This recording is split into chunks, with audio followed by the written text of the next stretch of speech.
चंदनपुर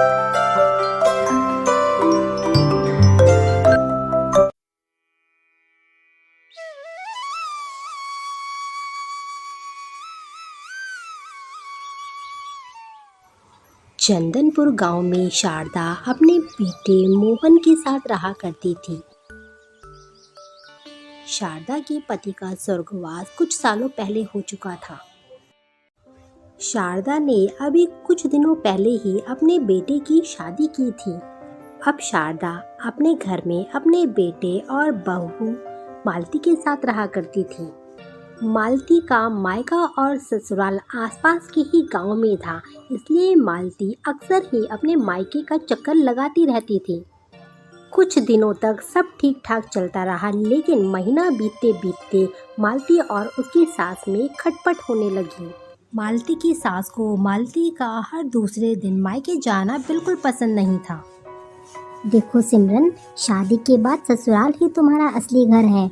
अगर तुम हर दूसरे दिन मायके जाओगी तो तुम्हारे पति का और मेरा ख्याल कौन रखेगा। समय बीतने के साथ साथ सास बहू के संबंध सुधरने की बजाय और भी बिगड़ने लगे थे।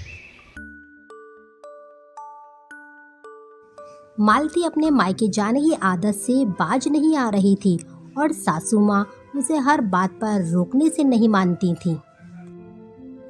एक दिन जब मोहन घर पर नहीं था, तब दोनों सास बहू में लड़ाई इतनी बढ़ गई कि नौबत मारपीट तक आ गई। जब पड़ोसियों ने आकर बीच बचाव किया, तब कहीं जाकर मामला शांत हुआ। गुस्से में आकर मालती अपने मायके चली गई। अब तो कुछ भी हो जाए, लेकिन मैं इस बुढ़िया से अपना बदला लेकर ही रहूंगी। एक दिन मालती अपने गांव में एक वैद्य के पास पहुंची। वैद्य जी, मैं अपनी सास से बहुत परेशान हूँ। मैं जो भी कुछ काम करती हूँ उसे वे अच्छा ही नहीं लगता।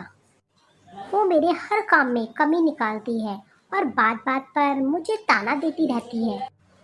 वैद्य जी, आप तो किसी भी तरह मुझे बस उस चुड़ैल जैसी सास से छुटकारा दिलवा दो। बेटी, तुम्हारे पिता मेरे बहुत ही करीबी और खास थे, इसलिए मैं तुम्हारी मदद ज़रूर करूँगा। पर तुम्हें एक बात का खास ध्यान रखना होगा। मैं जैसा कहूँगा ठीक वैसा ही तुम्हें करना पड़ेगा, नहीं तो तुम बुरी मुसीबत में फंस जाओगी। वैद्य जी, आप फिक्र न करें। आप जैसा बताएंगे मैं बिल्कुल वैसा ही करूँगी। बिना किसी गलती के आप मुझे उपाय बताइए। ये लो बेटी, इसमें कुछ जड़ी बूटियाँ हैं। देखो मालती, तुम अपनी सांस को ख़त्म करने के लिए किसी तेज़ जहर का इस्तेमाल नहीं कर सकती हो, क्योंकि उससे सारा शक तुम पर ही जाएगा और तुम पकड़ी जाओगी। लेकिन यह जड़ी बूटियाँ ऐसी हैं जो धीरे धीरे इंसान के अंदर जहर पैदा करती है और 7-8 महीने में उसकी मौत हो जाती है। अगर तुम हर रोज़ अपनी सांस के लिए कुछ ना कुछ पकवान बनाकर और चुपके से यह जड़ी बूटी उसमें मिला दो तो तुम्हें मुसीबत से छुटकारा मिल जाएगा। लेकिन ध्यान रहे, इस दौरान तुम्हें अपनी सास से अच्छी तरह पेश आना है, उसकी हर बात को मानना है, ताकि मौत के बाद किसी का शक तुम पर न जाए। अब तुम अपने ससुराल में वापस जाओ और अच्छे से अच्छा व्यवहार करना। उसके बाद मालती खुशी खुशी अपने ससुराल लौट गई। मालती ने बिल्कुल वैसा ही किया जैसा वैद्य जी ने कहा था। अब वह अपनी सास की हर बात मानने लगी।